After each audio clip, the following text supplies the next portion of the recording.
네, 안녕하십니까. 연력학 이제 본 수업 진행하도록 하겠습니다. 첫 번째 수업에서는 이제 가스의 성질에 대해서 배울 거예요. 그리고 첫 번째 수업은 총 세 꼭지로 되어 있는데, 퍼펙트 엑스, 그래서 이상기체 상태 방정식을 배우고, 그 다음에 이제, 키네틱스 모델 배울 거고, 이제 실제 기체에 대해서 배울 건데, 꼭지는 이제 세 꼭지로 되어 있는데 수업은 아마 4번에 걸쳐서 진행이 될 겁니다. 그리고 이번 수업 시간은 이제 연력학 수업이긴 한데 웬만해서는 이제 공업학 1, 2를 수업 시간에 제 수업 시간에 들었다고 하면은 어려움 없이 다 이해할 수 있는 거라고 생각을 합니다. 그렇다고 너무 마음 놓지 마시고, 왜냐하면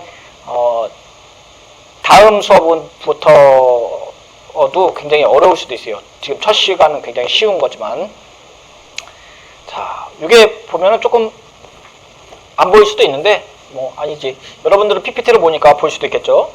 이거 뭐냐 하면은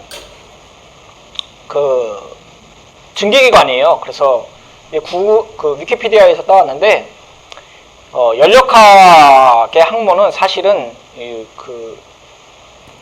증기기관에서부터 나왔다고 해도 과언이 아니에요. 왜냐면은,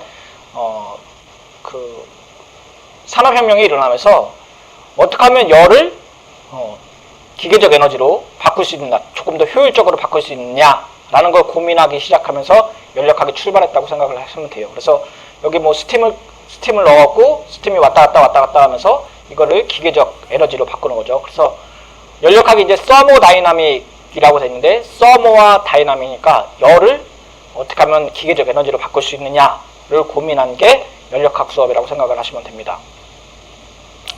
연력학 수업은 한 학기 내내 수업을 하는데, 한 학기 내내 얘기 나오는 거는 딱 2가지밖에 없어요. 제가 생각하기엔 2가지밖에 없어요.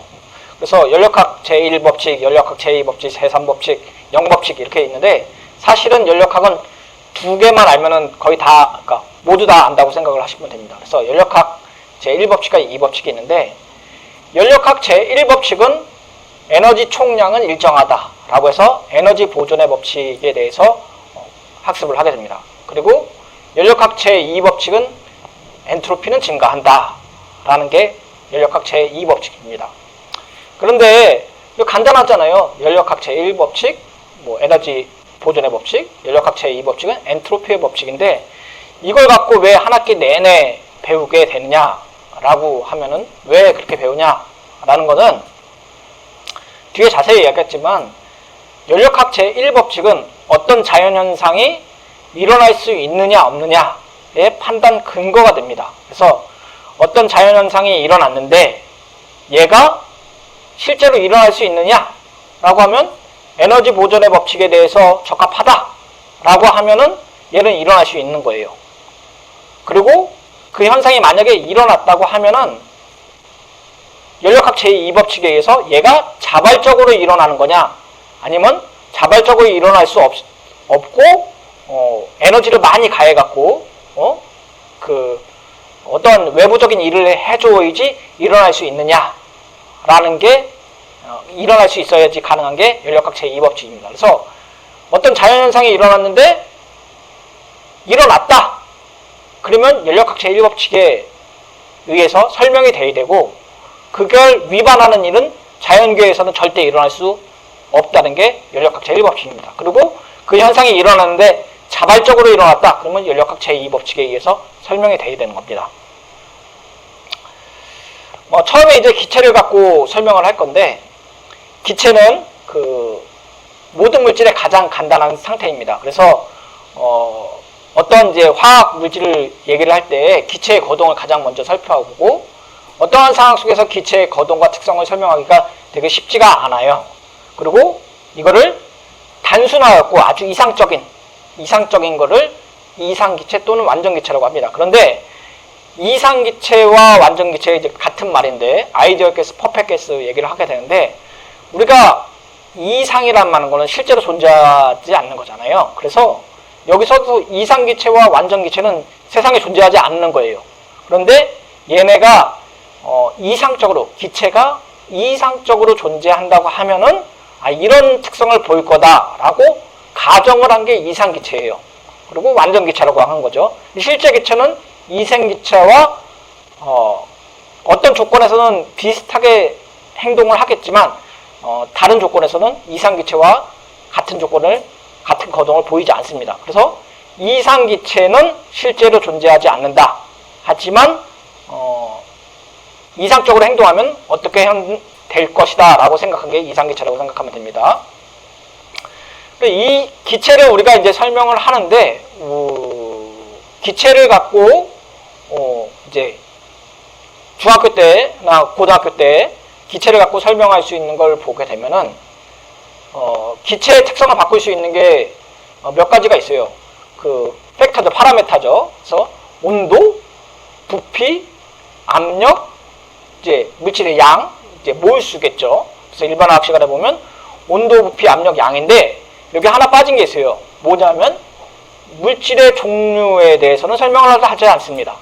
그래서 기체를 설명을 할 때 온도와 부피와 압력과 물질의 양에서만 좌우되는 것들을 우리가 이상기체라고 할 수 있어요. 그래서 종류에 상관없이 이상기체는 다 그렇게 된다는 게 이상기체라고 생각을 하면 됩니다.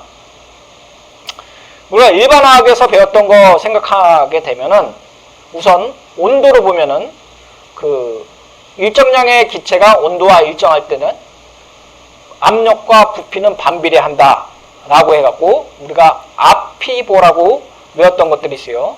그래서 이거를 우리가 보일의 법칙이라고 얘기했습니다. 그래서 PV는 컨스탄트다. 그리고 언제 온도와 압력이 온도가 일정할 때 PV는 컨스탄트라고 그랬죠. 그래서 요거를 P를 이쪽으로 옮기면 어떻게 되겠어요? V는 P분의 1로 되겠죠. 그래서 여기 보면은 여기 V분의 1로 되겠죠. 그래서 요걸 V를 이쪽으로 옮겼네요. 그래서 압력이 올라가면 이제 부피가 줄어드는 게 되겠죠. 그래서 이렇게 되는 거. 그래서 여기 그때 보면 이제 보일 연구자분의 이제 사진인데 귀족들이 옛날에 연구를 했었기 때문에 굉장히 잘생기셨죠. 돈이 많아 보이세요. 그래서 귀족들이 연구했을 때 이 결과를 발표했었고, 이제 보일의 법칙에 나오면은 같이 나오는 이제 샤를의 법칙, 그리고 프랑스어로 얘기하면은 찰스죠, 찰스. 그런데 이제 일정량의 기체가 압력이 일정할 때, 아까 이제 온도가 일정할 텐데 압력이 일정할 때는 부피와 온도는 비례한다라고 얘기했고, 온피샤 뭐 이렇게 외웠던 것 같아요. 그래서 온도와 부피는 샤를의 법칙이고 비례한다는 거죠. 그래서 여기 보면 샤를의 법칙에 보면은 여기 온도가 올라가면은 부피는 증가한다라고 돼 있죠. 그래서 P와 T는 이제 컨스탄트하게 되고 몰수와 부피가 이제 일정할 때는 그렇게 된다 그랬죠. 그리고 여기 보면 이제 보일이 이제 샤를이 1780년들이고 보일이 1802년도네요. 보니까. 그리고 이제 아보가드로의 법칙이 나옵니다. 이제 아보가드로의 법칙이 일정 온도와 압력 그리고 동일한 부피, 기체는 동일한 양의 분자를 포함한다라는 게 이제 아보가드로의 법칙이죠. 그때 이탈리아 사람이고 1811년도에 얘기를 했어요. 그래서 온도가 일정하고 압력이 일정하고 부피가 일정하면은 물질의 종류와 상관없이 분자의 양은 일정하다는 게 이제 아보가드로의 법칙이죠. 그리고 이제 보일의 법칙과 샤를의 법칙, 그 다음에 아보가드로의 법칙 이 세 가지를 이제 합치면은 PV는 nRT 요거를 도출할 수 있어요. 그래서 아까 이제 보일의 법칙과 샤를의 법칙에서 온도가 일정하면은 PV는 콘스탄트 한다고 얘기했고, 그 다음에 압력이 일정하면은 V와 T는 일정하다고 얘기했죠. 그 다음에 몰수는 고정이 돼 있어야 되겠고, 그리고 요 법칙을 봤더니 PV는 nRT라고 돼 있는데, 여기 보면은 R은 기체상수죠. 그리고 여기 보면은 종류에 상관이 없어요. 그래서 우리가 보게 되면은 이상기체는 압력, 온도, 양, 그 다음에 부피죠. 요 네 가지, 변수 네 가지를 갖고 모든 물질이 설명이 돼야 돼요. 그래서 이상기체, 완전기체는 종류에 신경을 쓰지 않고 모든 기체에 들어맞는 거를 이상기체 상태 방정식이라고 얘기하고, 이거는 그 각각의 법칙을 1834년도에 클라이페론이 이제 첫 번째 법칙을 얘기를 하면서 같이 얘기했던 거예요. 그런데 앞에 이제 조금 가면은 여기 보면 이상기체를 설명을 할 때 실제로 존재하지 않는 기체라고 했는데, 여기 보면은 어떤 게 존재하냐면은 일반화학을 조금 넘어서면은 온도를 보세요. 온도가 증가하면은 압력은 이제 증가해요. 그리고 온도가 감소하면 압력은 감소하고. 근데 여기 보면 온도가 감소하면은 압력이 감소하는데, 부피가 감소하는데, 자, 생각해 보세요. 온도가 계속 감소하면은 부피가 감소하는데, 온도가 쭉 감소하면 부피가 0이 되나요? 예를 들어 그 수증기가 온도가 떨어지면은 액체가 되고 물이 되죠. 그 다음에 다시 고체가 되는데, 여기 보면은 이 법칙에 의하면은 온도가 아주 극한으로 떨어지면은 부피가 빵이 돼요. 빵. 0이 되죠. 아예 부피가 존재하지 않아야 됐죠. 그런데 그런 기체는 존재하지 않죠. 그런 게 이상기체라고 생각을 하시면 됩니다. 그래서 온도에 따라서 부피가 0까지 감소할 수 있는 기체를 이상기체라고 생각하시면 됩니다. 기체상수 R은 여기서 아까 이제 PV는 NRT에서 R은 이제 기체 상태겠죠. 그리고 R은 실험적으로 모든 기체에서 동일한 것으로 된 비례상수이고, 여기서 말하는 이제 R이 0에 가까운 압력에 대해서 R은 이렇게 계산하면 되겠죠. 그래서 R을 어떻게 측정하냐? 라고 하면은 PV는 NRT니까 R 놔두고 NT분의 PV 곡선을 그리면은 이 R을 구할 수 있겠죠. 그리고 이 R은 우리가 볼츠만 상수랑 관계되어 있어요. 그래서 볼츠만 상수에서 R은 이제 기체상수 R은 NA분의 K인데, NA는 아보가드로 쓰고 K는 당연히 절대온도겠죠. 그리고 NA는 이제 아보가드로 쓰니까 6.02 곱하기 10의 23승 개, 몰퍼 개수죠. 그러니까 6.02 곱하기 10의 23승 개죠. 개. 1몰당 23개가 있다는 거죠. 그리고 이제 요거는 이제 외워두셔야 돼요. 왜냐하면은 화학하는 사람들은 이제 그 PV는 NRT라고 쓰지만, 물리하시는 분들은 PV는 NaKT라고도 씁니다. 그래서 그렇게 쓰시면 되고, 우리가 이제 아보가드로의 이제 그 위험물 산업기사에 보면은 위험물 산업기사에서 이상기체 상태 방정식을 갖고 계산을 하게 돼요. 그때 R의 상수를 우리가 보통 뭘 쓰냐면 가장 많이 쓴 게 안 보이네요. 0.82? 요거 제일 많이 쓰죠. 0.82 곱하기 리터 atm per mol 켈빈 이렇게 쓰죠. 그래서 위험물 산업기사에서는 요거를 가장 많이 쓰게 되는데, 사실 우리 일반화학 수업 시간에는, 연력학 수업 시간에는 요걸 많이 써요. 줄 per mol 켈빈. 그래서 리터 atm 대신에 이제 줄 에너지 단위로 쓰게 됩니다. 자, 이상기체 상태 방정식이 이제 PV는 NRT라고 되는데, 이거를 도표로 3차원 그래프로 해서 여기 지금 부피, 그 다음에 온도, 압력을 갖고 요 수식을 갖고 그래프를 그리게 되면 요 표면에 있는 것들만 이상기체 상태 방정식이에요. 그리고 다음 수업 시간에 이제 나왔을 때 PV는 NRT인데 얘를 N으로 나눠요. 양변을. 그러면은 N분의 PV는 RT죠. 그리고 얘를 양쪽에 N으로 나누면은 이제 요 VM은 몰당 부피예요. 몰당 부피. 그래서 양쪽에 N을 나눈 다음에 PVMN RT 이렇게도 씁니다. 그래서 부피가 몰당 부피라는 걸 감안하시면 됩니다. 그래서 요 이제 PV는 NRT 이상기체 상태 방정식을 갖고 그림을 그리면은 이제 P, V, T인데 아까 이제 보일러 법칙, 샤를레 법칙에 보면은 이거 갖고 그래프를 그릴 수 있죠. 그래서 요 면에 있는 게 이상기체고 우리가 아이소바라고 하면은 아이소라는 건 일정하다는 거고 반압력이죠. 그래서 압력이 일정할 때 이렇게 될 수 있겠죠. 그래서 압력이 일정할 때 온도와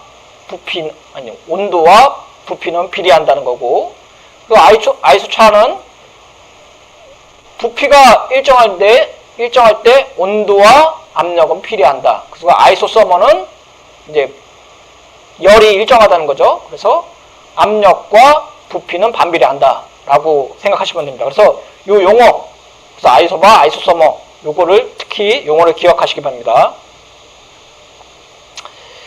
자, 그 다음에 이제 달톤의 분압 법칙인데 달톤의 분압 법칙은 기체 혼합물에 의해서 가해지는 총 압력은 기체 혼합물에 포함된 각 개별 구성 요소의 부분 압력과 힘이 같다라고 생각해요. 그래서 우리가 이제 압력, 그래서 뭐 예를 들어 공기라 그러면은 질소의 압력과 산소의 압력과 이산화탄소가 있으면은 질소, 이산화탄소, 산소가 있다면 각각의 각각의 차지하는 압력의 총합이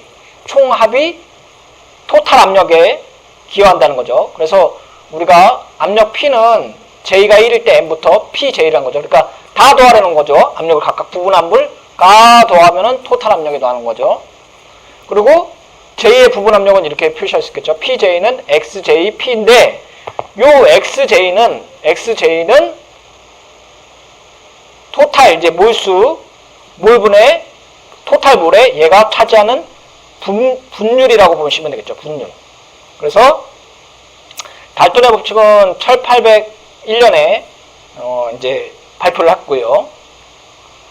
자, 달톤의 법칙을 조금 다시 보면은 A, B, C의 이제 혼합물이 있어요. 아까 질소, 이산화탄소, 산소라고 하면은 혼합물의 경우 각 기체는 V와 T는 다 동일하다고 가정을 했어요. 그래서 압력과 온도가 이제 일정하게 되는데 이제 각각이 차지하는 이제 압력이죠. PA가 압력 A가 차지하는 압력, B가 차지하는 압력은 여기 XA, XB는 분율이라 그랬죠. 분율이고 토탈 압력에 곱하면 된다 그랬죠. 그래서 토탈 압력에 분율이 차지하는 애들을 곱하기 토탈 압력을 했죠. 그리고 결국은 이 말은 토탈 압력은 각각에 차지하는 분압을 더하는 게 토탈 압력과 같다는 거죠. 이게 이상기체 상태 방정식에만 맞는 거냐? 그건 아니고 실제 기체에서도 다 맞는 법칙이에요. 달톤의 압력 법칙은. 아까 보일의 법칙, 샤를레 법칙, 그 다음에 아보가드로의 법칙을 합쳐갖고 이제 이상기체 상태 방정식을 만들었는데 달톤의 법칙은 이상기체건 실제 기체건 다 맞는 겁니다.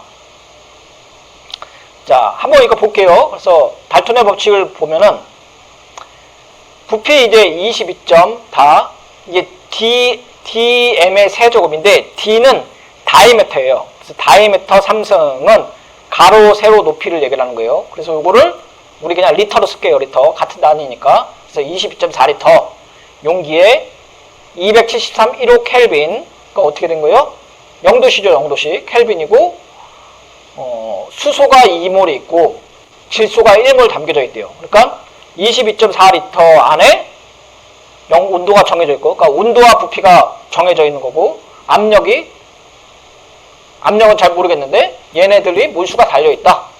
그렇다고 하면은, 수소와 질소가 반응해서, 암모니아로 변했대요. 그러면, 마지막 상태의 총 압력은 어떻게 되느냐? 그리고 각각의 분압을 구하라 그랬어요. 수식에 보면은, 질소와 산소가 있고, 질소와 수소가 있고, 두 개의 몰수가 된 거죠. 그래서 몰수만 보게 되면은 1몰과 3몰이 합쳐갖고 2몰이 된 거죠. 그래서 처음에 이니셜로 보게 되면은 질소가 1몰이 있었고 이제 수소가 2몰이 있었어요. 반응을 하기 전이니까 당연히 암모니아는 빵이죠. 그리고 파이널로 하게 되면은 당연히 토탈은 3몰이 되겠죠. 반응했으니까요. 자, 그래서 보게 되면은 이거 더하니까 그래서 1몰 곱하기 1몰 곱하기 여기 2분의 2몰이니까 2분의 토탈 압력이 3분의 1이게 되겠죠. 그 다음에 다 반응을 했어요. 다 반응을 했으니까 이거 빵이 되겠고, 그 다음에 암모니아는 2 곱하기 3분의 2겠죠. 그래서 얘가 얼마큼 반응했느냐? 나왔느냐? 그러면 3분의 5몰이 된다는 얘기죠. 자, 그래서 이거 각각 이제 압력을 계산해야 되니까, 그러니까 1, 2, 3이라고 되어 있고, 그 다음에 아까 1몰에 얘에 처음에 1몰 주어졌으니까 2 곱하기 3분의 1이 반응한 거고, 2몰에 3분의 2가 곱하였으니까 3분의 5가 나왔으니까 이상기체 상태 방정식에서 PV는 NRT에서 V를 이제 이쪽으로 오른쪽으로 이항한 거죠. 그럼 P는 V분의 NRT고, 아까 부피 주어졌었죠? 22.4리터. 그 다음에 몰수 3분의 5몰 있고, 그 다음에 기차상수 있고, 그 다음에 온도 주어졌죠. 그렇게 되면 이렇게 계산하면 1.66 ATM이 나오는 거죠. 그리고 그러니까 토탈 압력은 이렇게 계산할 수 있고, 그러니까 분율 몰 프랙션은 어떻게 된 거였어요? 0.2몰이고 0.8몰 1몰인데 왜 그러냐? 여기 보면은 PJ 압력 각각은 분율이랑 비례한다 그랬잖아요. 분율이랑 비례한다 그랬으니까 PJ는 얘 곱하기 압력이라 했죠. 그러니까 아까 그 1.66 아까 ATM 얘 구한 거에서 수소 압력 구하게 되면 여기는 빵이겠고, 그 다음에 여기 0.2몰에서 1.66에서 0.33몰이 되겠죠. 1.66에서 0.2미 곱했고 얘는 여기 곱했죠. 그래서 각각의 분율 얘 더하기 얘 두 개를 더하면은 1.66이 나와야 되는 거죠. 그래서 각각의 분압이 0.33 곱하기 1.66이 곱하면은 1.66이래요. 말이 자꾸 헷갈리네요. 0.33 곱하기 1.33은 두 개를 더하면 1.66이 더해야 되는 거죠. 그 여기 앞에는 분율이 되는 거고, 분율은 이렇게 계산되는 거죠. 여기까지가 이제 일반화학 1 수업이고, 자꾸 일반화학 1이래요. 일반화학 시간에 배웠던 거고, 요게 지금 우리가 처음 그 연력학 수업 하면서 이제 진행했던 그 수업입니다. 다음에 이제 뒤에 이제 아까 세 꼭지라 그랬죠. 세 꼭지인데 지금 한 꼭지 한 거예요. 그래서 2꼭지, 3꼭지 다시 또 수업 진행하도록 하겠습니다. 조금 쉬었다 하겠습니다. 안녕하십니까. 연력학 수업 두 번째 꼭지 진행하도록 하겠습니다. 지난 시간에 우리가 이제 그 이상기체에 대해서 배웠었어요. 그래서 보일의 법칙, 샤를의 법칙, 아보가드로의 법칙을 배웠었고, 그거를 통해 갖고 이상기체 상태 방정식을 유도를 했고, 그 다음에 우리가 돌턴의 분압 법칙에 대해서 학습을 했습니다. 이번 시간에는 이제 그 기체 모델에 대해서 배울 건데, 기체가 어떻게 거동을 하는지, 이제 공기 중에서 어떻게 또 상온에서 어떻게 거동을 하는지에 대해서 이야기하려고 합니다. 기체 운동 모델에 대해서 설명을 할 때, 우리가 이제 그 기체에서 나오는 에너지는 운동 에너지에서 나오는 거라고 가정을 합니다. 왜냐하면은 우리가 보통 이제 에너지라고 하면 토탈 에너지는 키네틱스 에너지 플러스 포텐셜 에너지예요. 그래서 운동 에너지 더하기 이제 위치 에너지 또는 뭐 포텐셜 에너지라고 얘기를 하는데, 에너지는 토탈 에너지와 키네틱스 에너지로 나타나는데, 기체에서는 운동 에너지는 병진, 진동, 회전 운동을 합니다. 그래서 기체가 보통 이제 병진 운동하면 이렇게 운동하겠죠. 그 다음에 진동하니까 이렇게 운동하겠고, 그 다음에 회전 운동하니까 이렇게 움직였죠. 아이고. 그래서 이렇게 운동하겠죠. 그리고 위치 에너지는 인터랙션이랑, 그러니까 몰레큘러 인터랙션이랑 이제 바인딩 에너지, 아토믹 에너지에서요. 그래서 분자가 상호작용을 하고 또는 결합을 하고 기체 자체가 갖고 있는 에너지인데, 이상기체의 경우에는 분자의 부피가 없다고 가정을 합니다. 그래서 여기 보면은 이제 부피가 없고 질량은 있는 게 이제 이상기체라고 했죠. 그런데 부피가 없으니까 분자 상호작용을 하거나 결합 에너지가 있거나 원자 에너지가 있을 수가 없죠. 그래서 여기 보면 이제 토탈 에너지가 키네틱스 에너지 플러스 포텐셜 에너지인데 부피가 없기 때문에 얘네가 존재할 수 없고 얘네가 존재할 수 없기 때문에 포텐셜 에너지가 없는 거죠. 그래서 기체 운동 모델에서는 토탈 에너지는 키네틱스 에너지에서 기인한다고 가정을 합니다. 그리고 이제 기체 운동 모델을 이제 설명을 할 때 가정을 세 가지를 하게 되는데 첫 번째 가정은 기체는 질량 분자로 구성되어 있고 끊임없이 무작위로 움직인다고 해요. 그래서 기체는 가만히 있지 않고 무작위로 계속 이제 랜덤하게 움직인다고 하는 거죠. 그리고 기체의 크기가 이제 이 공간에 차지하고 있는 부피에 비해서 기체가 아주 작기 때문에 부피는 이제 무시할 수 있다고 생각을 합니다. 그리고 지름, 이게 크더라도 차지하고 있는 부피가 서로 땅 부딪히려면 이제 이 차지하고 있는 부피에 비해서 갖고 있는 게 너무 작기 때문에 평균 거리보다 훨씬 적기 때문에 부피는 이제 크기는 무시할 수 있다고 하는 거죠. 그리고 세 번째는 탄성 충돌을 한다고 가정을 합니다. 근데 기체가 탄성 충돌을 하면 만약에 이 크기가 작아서 서로 부딪힐 일이 거의 없었고 부피의 크기를 무시하는데 만약에 부딪혔다라고 하면은 탄성 충돌을 해요. 근데 탄성 충돌이 뭐냐? 당구공을 보면은 우리가 당구를 쳐보신 분이 있으실지 모르겠지만 당구공을 빵 치면은 당구공이 딱 맞고 공이 이렇게 가겠죠. 그래서 탄성 충돌은 분자의 총 에너지 변환 운동 에너지가 보존된다고 생각해요. 그래서 에너지가 여기 땅 충돌하면 여기 있는 에너지가 반대쪽으로 간다고 생각을 하는 거죠. 그래서 기체 운동 이론을 설명하기 위해서 세 가지 가정을 하는데 첫 번째는 기체는 랜덤하게 무작위로 끊임없이 운동한다. 그 다음에 차지하고 있는 부피에 비해서 크기가 작으니 무시할 수 있다. 그리고 만약에 충돌을 하게 되면은 탄성 충돌을 한다. 이 세 가지를 가정을 두고 합니다.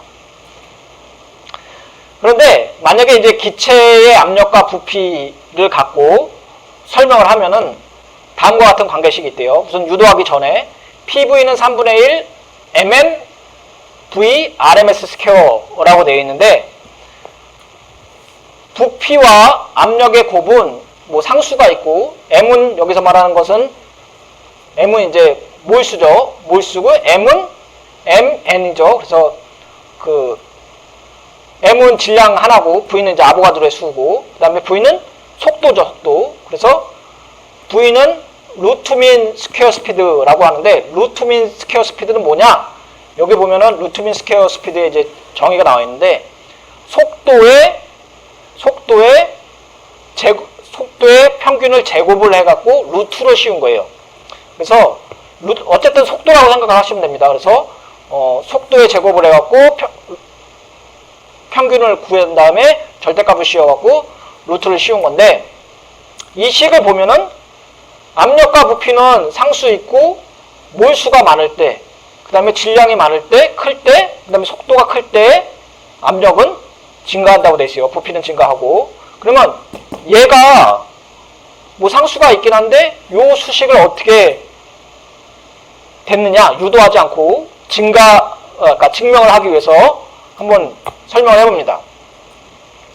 우선 기체가 이동을 하는데 기체가 만약에 이제 여러분들이 봤을 때 저쪽 벽면을 보고 기체가 운동을 한다고 볼게요. 그런데 X, Y, G축 뭐 이렇게 있는데 X축으로 벽면을 간다고 때린다고 할게요. 그러면은 이렇게 가던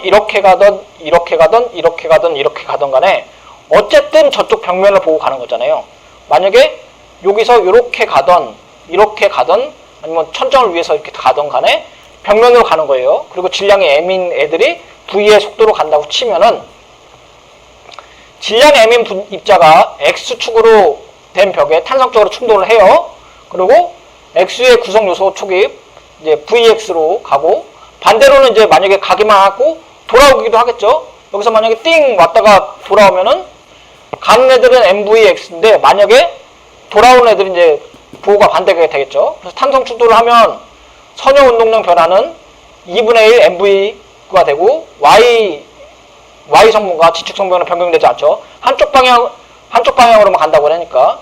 그리고 만약에 델타 t 동안 요 시간 동안 간 분자들의 벽과 충돌하고 있는 거죠. 그래서 델타 t 동안 시간을 조하면 제가 압력을 막 부딪히는 거죠. 이걸 왜 얘기하냐? 결국은 우리가 피스톤 안에 여기가 피스톤이라고 할게요. 피스톤 안에 기체가 막 부딪히는 게 결국은 압력을 얘기를 하기 위해서인 거예요. 아까 PV는 3분의 1 mmv RMS의 스퀘어라고 했으니까 기체가 여기 많이 때리면은 압력이 증가할 거 아니에요. 그 얘기를 하기 위한 거예요. 그래서 총 운동량의 변화가 이제 토탈 차지 모멘트는 각 분자의 총 운동 변화량 곱하기 델타 t 동안 벽면에 부딪히는 분자의 총 수라고 하면은 총 운동량의 변화라고 얘기할 수 있잖아요. 자, 그래서 만약에 이제 얘가 와갖고 얘가 띵 부딪혀갖고 오게 되면은 거리 d에서 d는 vt 델타 t라고 하겠죠. 그래서 델타 t 동안 x축에서 vx로 이동하고 있다면 이동한 거리죠. 요거 거리. 다음에 거리는 속도 곱하기 시간이겠죠. 그리고 모든 분자의 거리는 vx 델타 t 동안 움직여서 벽면 여기에 도달하겠죠. 그런데 자 여기 보계세요. 여기서부터 그러니까 시간 t 동안 요 벽면에 부딪히는 애들은 여기 거리 안에 있는 애들을 부딪히는 거 아니에요. 만약에 이게 바깥쪽에 있으면 델타 t 동안 시간이 간다고 해도 이 벽면에 부딪히지 않겠죠. 요 박스 안에 있는 애들만 델타 t 동안 여기 부딪히는 거예요. 그리고 델타 t 동안 부딪히는 애들도 있지만 반대로 가는 애들도 있을 거 아니에요. 부딪히는 애들도 있고. 그래서 만약 분자의 밀도가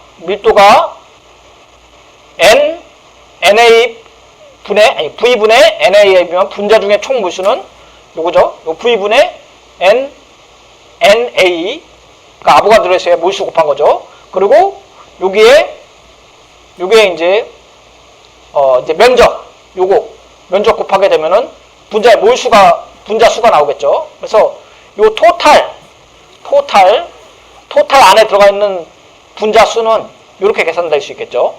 그리고 아까 얘기를 했을 때 얘가 이쪽으로 가서 부딪히는 애들도 있지만 반대쪽으로 가는 애들이 있으니까 나누기 2 해줘야 된다 그랬죠. 그래서 2분의 1 V분의 NMA에 곱하기 이렇게 되겠죠. 그렇죠? 그래서 델타 t 동안 속도로 가고 면적에 맞는 애들 그렇죠? 그리고 밀도가 이렇게 된다 그랬죠. 여기 안에 있는 개수 그리고 왔다 갔다 하니까 2분의 1을 한다 그랬죠. 자, 그리고 아까 앞에서 봤던 거 이제 토탈 차지 모멘트는 각 분자의 운동량 변화량분의 이제 델타 t 동안 분자의 총합이라 그랬죠.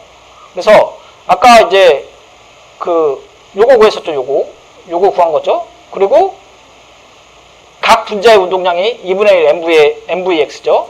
그리고 요거 풀어서 쓰면은 요렇게 쓸 수 있고 그렇죠? 그 다음에 요거를 다시 요렇게 쓸 수 있죠. 왜냐하면은 여기 요 두 개 갖고 큰 대문자 M으로 쓴 거예요. 자, 그래서 토탈 차지 모멘트는 토탈 차지 허브 모멘트는 이렇게 계산할 수 있고 그러면 프레셔로 요거 여기까지 구했어요. 근데 우리가 압력을 보면은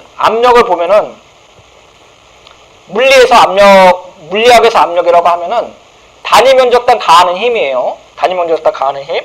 그런데 단위 면적을 면적으로 놔두고 그럼 압력은 뭐냐?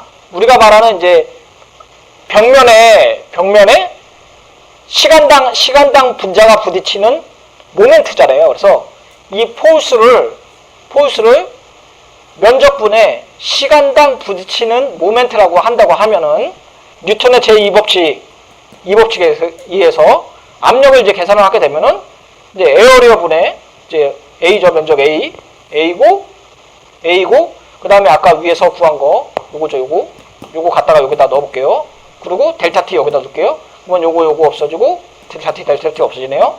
그러면 압력은 V분의 N M V X의 스퀘어라고 쓸 수 있겠죠. 자, 이거 그대로 갖고 왔어요. 그래서 V는 요거분의 요건데, 근데 모든 분자가 동일한 속도로 이동하는 것이 아니고, 동일한 것이 있다는 게 아니고, 감지된 압력표는 평균적인 것이죠. 그러니까 얘가 어떤 애들은 빨리 움직이고 어떤 것은 늦게 움직이는데, 지금 우리가 느끼는 거는 평균적인 거잖아요. 그러니까 평균적인 거니까 우리가 여기서 Vx의 제곱을 이렇게 쓰자는 얘기예요. 이렇게. 그런데 여기 아까 앞에서 정의를 먼저 보면은 Vrms는 요거래매요. 요거. 속도를 평균을 내서 제곱을 한 다음에 루트를 씌운 거라며요. 그런데 요거를 다시 제곱을 풀어볼게요. 루트를 풀어볼게요. 그러면 이렇게 되겠죠? 제곱하고 여기 제곱하고 그러면 이렇게 되겠고. 자, 그런데 우리가 아까 x, y 지축이라는데 각각에 대해서 지금 아까 x축만 생각했는데 x, y 지축을 다 고려한다고 해볼게요. 그러면은 vx의 제곱 플러스 vy의 제곱 플러스 vg의 제곱이죠. 그래서 속도와 벡터는 달라요. 속도와 속력은 달라요.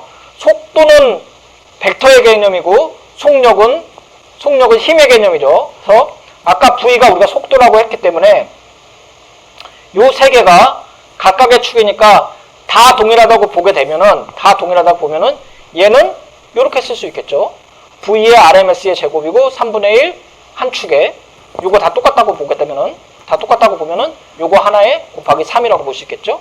그래서 요거를 요쪽으로 넘기면 3분의 1이 되겠죠. 그래서 우리가 요거를 갖고 이제 해석을 하게 되면은 P는 이제 3분의 V분의 이렇게 되겠고 얘를 요쪽으로 넘기면은 V로 요쪽으로 넘기면은 이렇게 되겠죠. 이렇게. 그래서 PV는 3분의 1 MN V의 RMS 스퀘어 제곱이다 라고 할 수 있어요. 그래서 이걸 한번 볼게요.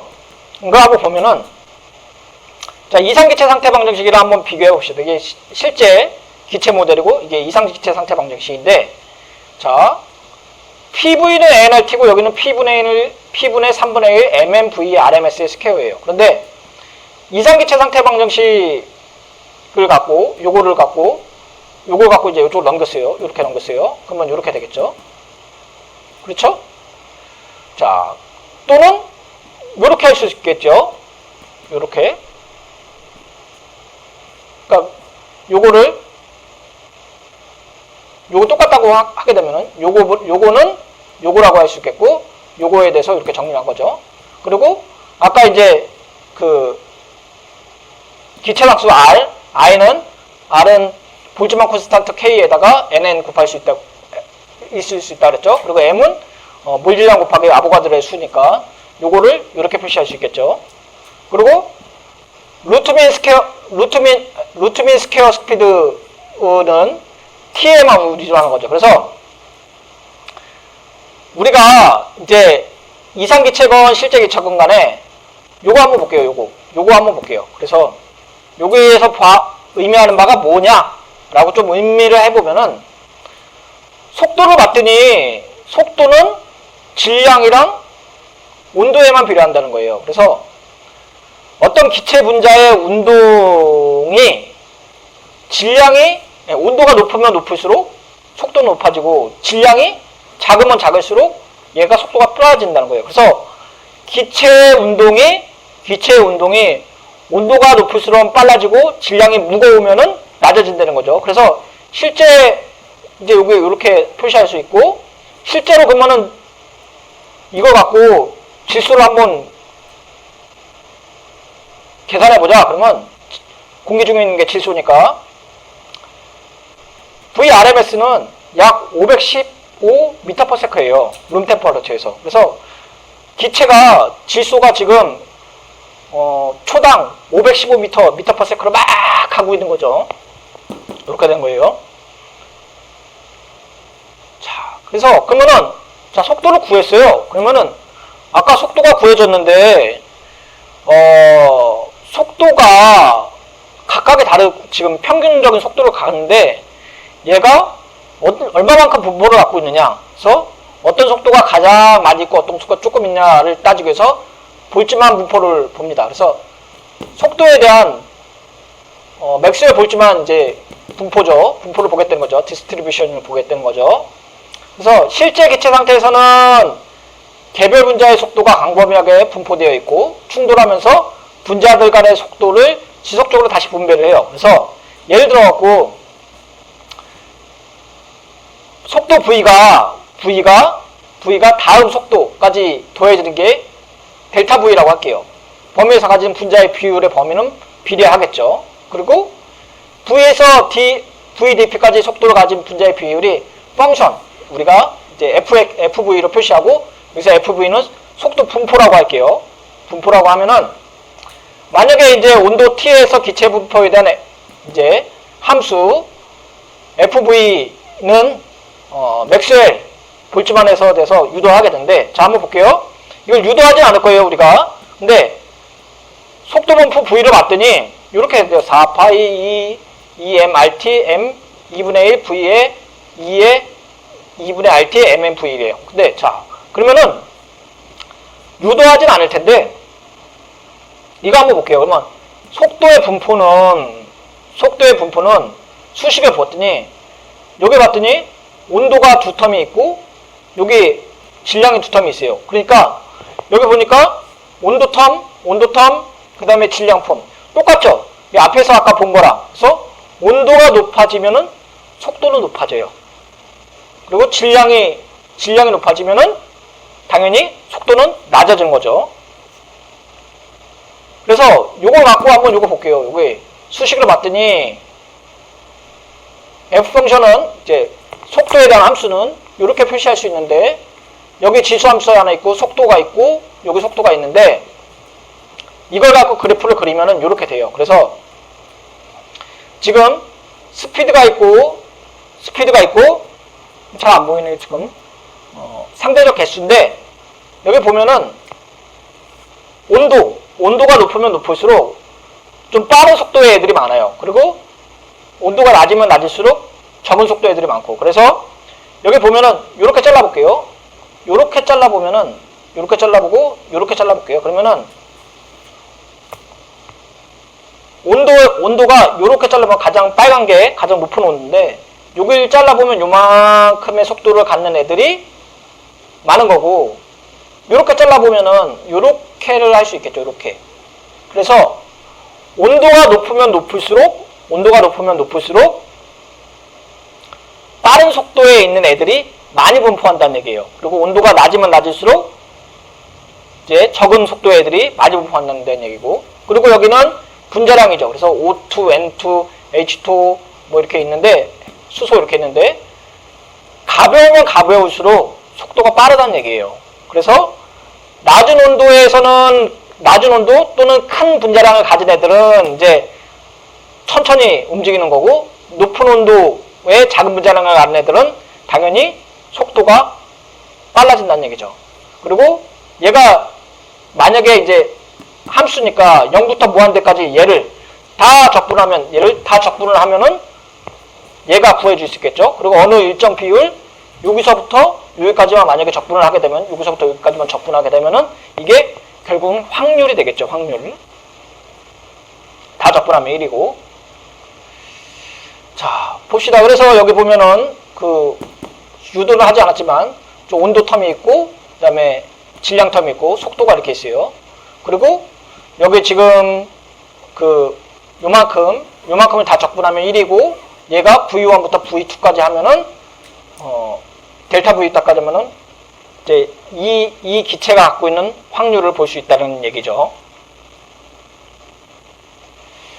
자, 그래서 확률 이론의 몇 가지 결과에 따르면은 이제 요걸 기대값이라고 하면은 개별 vs x는 다음과 같이 주어질 수 있죠. 그래서 x의 확률은 이니셜부터 n까지 xi분의 pi가 되고 여기서 pi는 확률이고 x가 이제 불연속적인 개별값을 가져요. 그래서 예를 들었고 여러분들이 이제 동전을 갖고 띵 튕기면 이제 동전이 앞면이 나올 수도 있고 뒷면이 나올 수도 있죠. 그러면 여기가 보면은 xi는 불연속적인 개별적인 값이니까 0, 1, 앞뒤 이렇게 나올 거고 얘는 확률이죠. 그러니까 곱하기 50, 0.5 곱하기 0.5 이렇게 되겠죠. 그래서 만약에 x가 연속적으로 변하는 평균값이라면은 여기 인테그랄 0부터 무한대까지 x분의 펑션 fv의 dx가 되겠고 얘는 확률이 되겠죠. 자, 그래서 속도에 있어서 전체적인 범위가 0에서 무한대고 기체 분자의 평균 속도가 심볼 이제 여기 평균 속도라고 하면은 이렇게 주어질 수 있겠죠. 그래서 v 평균 속도는 0부터 무한대까지고 vf 펑션 vd인데 얘는 요거를 뺐죠. 잠깐만요. 요거를 풀어갖고 뺀 거죠. 그래서 요렇게 놔둔 거죠. 요렇게 풀었고 왜냐하면은 요걸 갖고 이렇게 표시한 거예요. 자, 그래서 뭐 이렇게 표시해갖고 이렇게 풀었어요. 그리고 봤어요. 그랬더니 토탈로 이제 다 수식을 전개했더니 자, 평균 속도는 루트 5분의 파이 m r 8rt라고 됐어요. 아까 앞에서 잠깐 보면은 얘 볼게요. 얘 v 루트뮨 스페이드 스페어는 m분의 3rt라고 돼 있죠. 그리고 얘 봤더니 루트뮨 스퀘어는 3분의 1 뭐 m분의 rt였는데 얘도 8분의 m rt라고 돼 있죠. 그러니까 뭐 조금 다르긴 하는데 m이랑 t가 있는 건 똑같죠. 그래서 루트뮨 스퀘어 스피드랑 얘랑 똑같이 질량이 무거울 때는 당연히 속도가 늦어지고 온도가 높아질 때 속도가 커진다는 이론은 똑같은 거죠. 그래서 얘도 질소가스로 갖고 계산을 해보면은 평균 속도는 475m/s예요. 아까 루트뮨 스퀘어 스피드로 RMS로 구했을 때는 515였죠. 그런데 많이 차이 안 나죠. 그래서 이렇게도 구할 수 있다. 자, 그 다음에 나오는 게 뭐냐면 most probable speed예요. 그래서 우리가 이제 속도를 계정할 때 평균 속도냐, 뭐 아니면은 뭐 최대 빈도 횟수냐, 뭐 이런 건데 여기 보면 이제 그래프가 완전히 정규 분포는 아니죠. 약간 오른쪽으로 길게끔 돼 있는데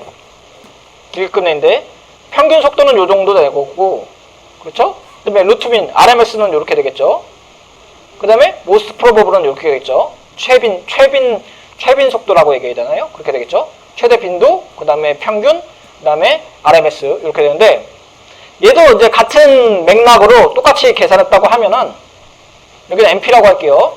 그래서 VMP는 루트 파이 M분의 2RT예요. 자, 한번 봅시다.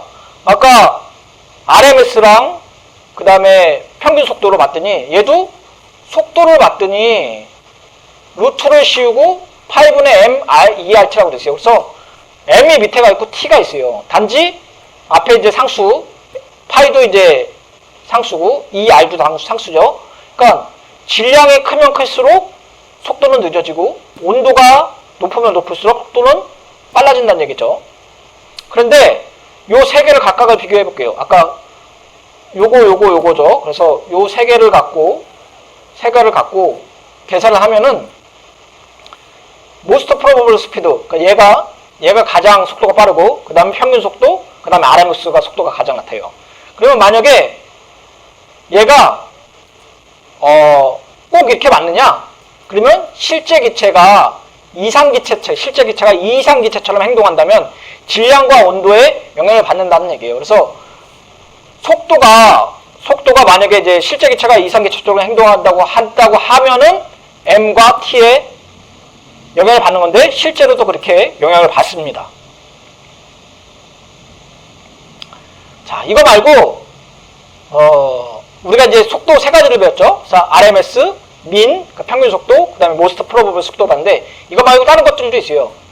상대 속도인데 민 렐러티브 스피드라고도 하는데 이거 뭐냐면 자동차가 가는데 자, 얘가 공이 하나가 이렇게 움직이고 얘도 하나가 이렇게 움직인다고 생각해 볼게요. 그러면은 이렇게 가겠죠. 그러면 얘가 느끼는 얘의 속도 또는 얘가 느끼는 얘의 속도는 똑같겠죠. 그런데 만약에 이렇게 두 개가 꽝 부딪혀요. 그러면 얘가 느끼는 속도는 이렇게 갈까? 아까 이렇게 갔을 때보다 이렇게 갔을 때가 훨씬 크겠죠. 상대적인 속도가 강하다는 얘기예요. 그래서 얘가 이렇게 와서 꽝 부딪히냐, 아니면 두 개가 같이 가느냐, 아니면 두 개가 이렇게 앞쪽에 와서 이렇게 부딪히냐.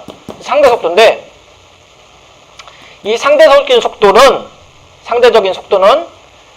맥스웰 볼츠만 분포로부터 계산할 수 있는데, 두 개의 분포는 여기 민스패드의 루트 2에 비례한다고 되어 있어요. 그래서 만약에 이제 질량 MNA와 MB가 질량이 서로가 두 개가 다르다고 하면은, 아까 이제 렐러티브 스피드, 이제 여기 리듀스드 매스 오브 죄송해요. 분자 질량 감소, 리듀스드 매스 오브 더 몰레큘러라고 부르는데, 이거 뭐냐면 두 개가 부디가 꽝 부딪혔어요. 그러면은 이 뮤는 질량 감소가 있을 거 아니냐. 그래서 아까 여기 보면은 여기에 M이 들어갔었는데, M이 들어가지 않고 뮤를 집어넣겠다는 얘기예요. 왜냐면 감소된 질량이 있으니까. 그래서 아까 이제 민 스피드가 아까 루트 5는 MRT였는데, 그러니까 질량 감소는 하게 되면 요 M 대신에 요걸 써야 되는 거 아니냐 하는 거예요. 그리고 이제 우리가 이제 R은 이제 아까 그 R은 NA라고 그랬죠. 그래서 볼츠만 상수에다가 이제 NA 곱한다고 그랬죠. 그랬으니까 여기가 K가 들어온 거고. 그러면 여기 분자 질량의 감소를 보면은 뮤분의 1은 MNA 부석의 MB인데, 얘는 이제 통분하면 이렇게 할 수 있겠죠. 이렇게 할 수 있겠다. 이렇게 계산할 수 있으니까 얘를 이렇게 계산할 수 있겠죠. 만약에 얘가 똑같다고 하면은 이렇게 계산할 수 있겠죠. 얘를 통분을 하는 게 요거니까, 요걸 분자 질량이 똑같다고 하면은 2분의 이렇게 되겠죠. 곱하기 1 M이 되겠고, 얘를 갖고 여기다 집어넣어 볼게요. 그래서 분자 질량 감소가 이렇게 된 거에서 아까 요거 집어넣겠죠. 집어넣고 하면 이렇게 될 수 있겠죠. 그리고 이렇게 계산할 수 있는 거죠. 자, 뭐 오타가 하나 있는 것 같은데, 그죠? 아닌가요? 오타가 하나 있네요. 요거 여기 M인데 오타네요. 그렇죠? 여기 뮤가 아니고. 자, 다음에 이제 뭘 할 거냐면 컬리전 프리컷이라고 할 거예요. 충돌 분조를 볼 건데, 이거 뭐냐면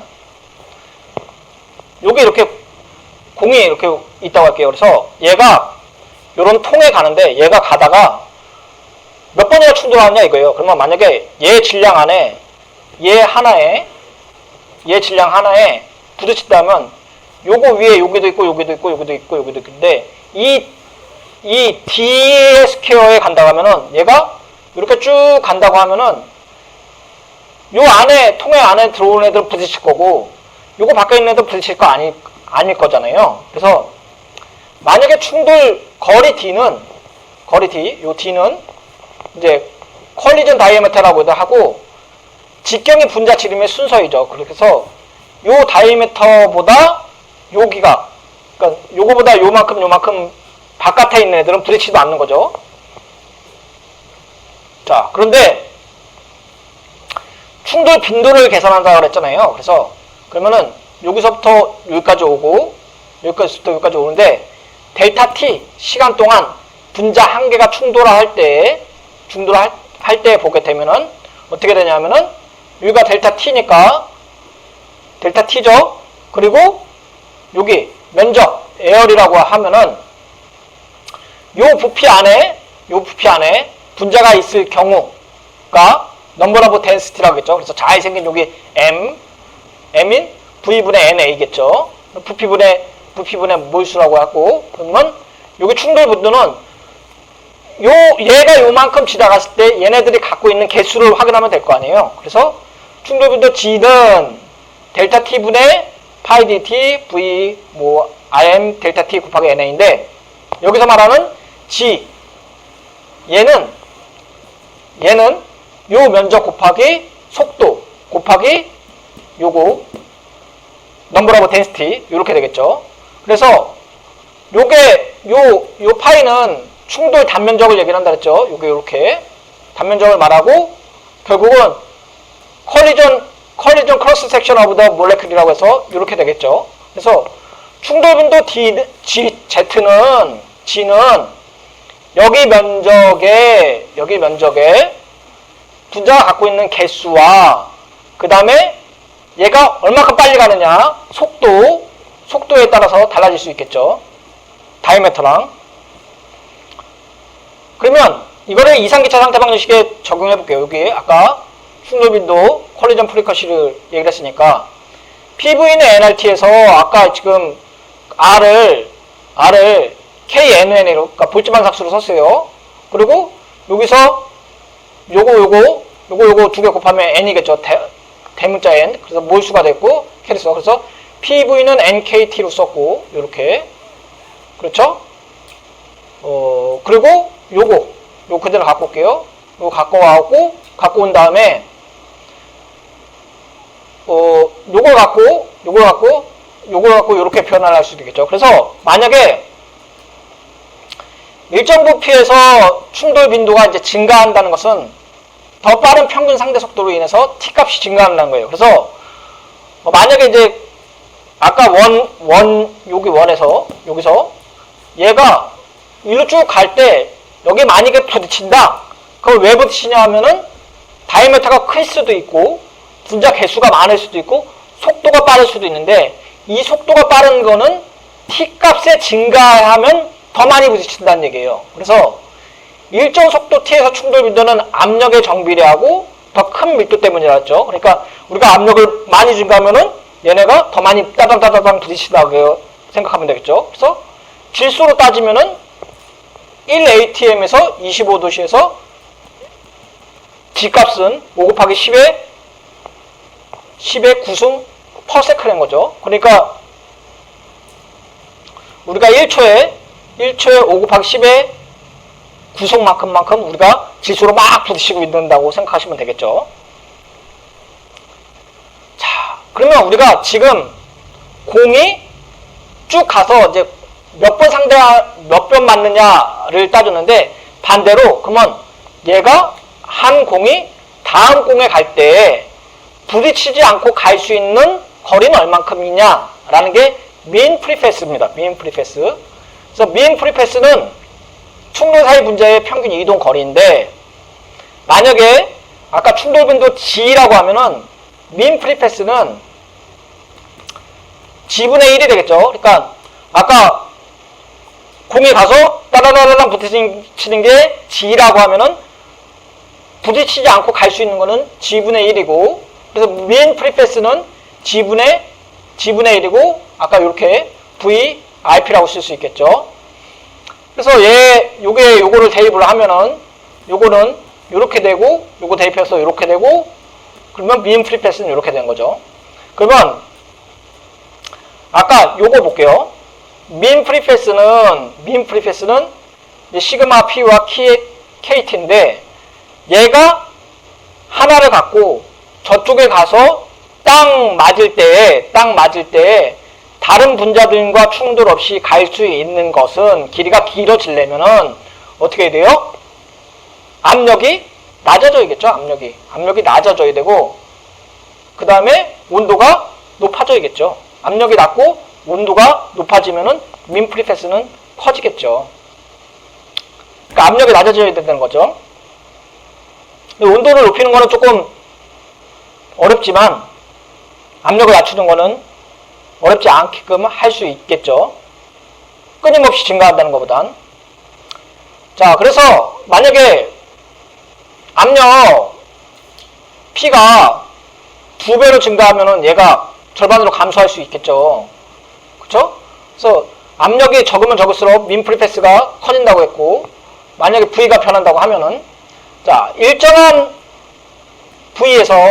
부피에서 충돌 사이에 해당하는 거리 V에 존재하는 불수가 넘버 오브 몰레큘이라고 결정되는 것이 V가 이동하는 속도, 즉 온도에 의해서 결정되는 것은 아니죠. 그래서 PV는 nRT고 여기서 nR을 다시 여기 NKT를 쓰고 요거 NKT로 쓸 수 있죠. 그리고 요걸 갖고 이렇게 쓸 수 있고 결국은 min 프리패스는 이렇게 쓸 수 있겠죠. 그러니까 min 프리패스는 속도랑은 관계가 없다는 얘기예요. 그러니까 온도랑은 상관이 없다는 얘기예요. 여기가 min 프리패스가 압력이 낮아져야지 얘가 커진다는 얘기예요. 그래서 얘가 아무리 커져도 min 프리패스가 커지려는 것은 속도에 의해서 결정되는 건 아닌 거죠. 만약에 부피가 변한다고 하면은. 자, 이번 시간에 이제 그 두 번째 토픽 이제 마무리 할 건데, 조금 내용이 어려웠을 수도 있는데, 이걸 좀 정리해 볼게요. 그러면은, 아까 무슨 속도 이렇게 배웠어요. 그래서 mean free path, 그 다음에 평균 속도, 그 다음에 most probable 속도, 그 다음에 뭐 relative speed spare 이렇게 했는데, 중요한 걸 좀 요약을 하면은, 기체 운동에서 속도가 증가하려면은, 그래서 속도가 증가한다는 거 압력이 증가하는 거죠. 가서 막 부딪히려면은, 질량이 무거우면 속도는 감소하고, 온도가 증가하면 속도는 증가한다 그랬어요. 그래서 아까 V는 루트 8m의 RT 이렇게 나왔었죠. 그리고 콜리전 프리셔스라는 거였어요. 그래서 공이 가다가 부딪히는데 이쪽 공 안에서 땅땅땅땅 부딪힐 수 있는 거, 그거에 반대되는 개념이 min free path라고 얘기했고, 여기서 각각의 몰레큘이 이제 콜리전이 얼마큼 됐느냐를 배웠던 것 같아요. 자, 여기까지가 두 번째 토픽 마무리하고, 다음 시간에 다시 이어서 리얼 클래스 이어서 수업 진행하도록 하겠습니다. 감사합니다.